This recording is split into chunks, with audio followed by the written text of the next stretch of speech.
हुए 7 घंटे मोटरसाइकिल की यात्रा करके हम लोग तिगुनिया पहुंचे थे। और क्यों पहुंचे थे? क्योंकि वहां किसानों के साथ अन्याय हुआ था। गाड़ियों के पहियों के नीचे मेरे किसान परिवारों को रोन दिया गया था। मेरे आज भी याद है, मैं उन शहीद किसानों को भी उनकी शहादत पे नमन करता हूं जिन किसानों ने बलिदान दिया। वो टायर किसानों के ऊपर नहीं चढ़ा था, वो हर एक किसान मजदूर के घर पे, उसकी फसल पे, उसके सम्मान पे चढ़ा था। प्यारे साथियों, उन किसान भाइयों को न्याय दिलाने के लिए मैं और मेरे साथी 10-12 मोटरसाइकिल लेके 7 घंटे का सफर करके पहुंचे थे।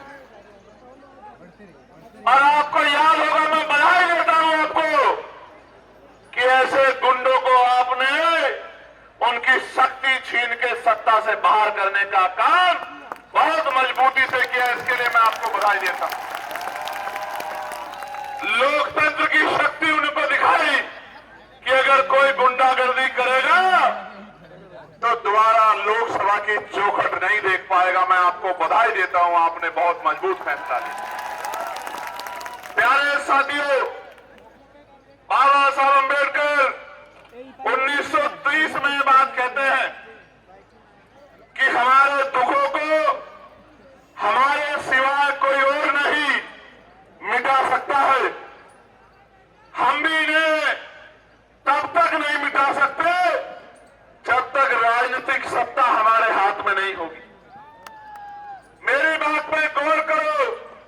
लोकतंत्र से पहले आल प्रजापति कश्यप सैनी मौर्य साक्य कुशवाहा बिंद राजभर केवट मल्ला जाट गुर्जर यादव लोधी विश्वकर्मा सैन तमाम वंचित वर्गों के बच्चों को अगर किसी ने नहीं पढ़ा हो तो पढ़ लेना।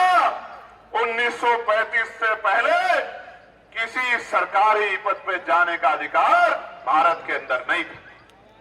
1935 में 1935 का जो एक्ट बना, और ऐसे नहीं बना एक्ट जिन्होंने नहीं सुना हो, नहीं जाना हो, वो भी जान लो। एक कमेरी मां की कोख से जन्म लिया चंद्रशेखर आजाद आज यहां लखीमपुर खीरी में आपको जनवाने आया है कि लोकतंत्र आने के बाद क्या बदलाव हुए मेरे लोग। तो मेरे प्यारे साथियों, 1928 में बाबा साहब अम्बेडकर ने बहिष्कृत हितकारिणी महासभा के बैनर तले मेमोरेंडम दिया कि इस देश में अछूतों के, शूद्रों के हालात बड़े खराब हैं। अंग्रेजों को हमारे बारे में सोचना चाहिए। उनकी मेमोरेंडम पे साइमन कमीशन भारत आया। नौजवानों को पढ़ना होगा, अगर लड़ना है तो पढ़ना होगा, और अगर जीतना है तो पढ़ के संघर्ष करना पड़ेगा। मेरे नौजवान साथियों, 1929 में साइमन कमीशन ने जो सर्वे किया,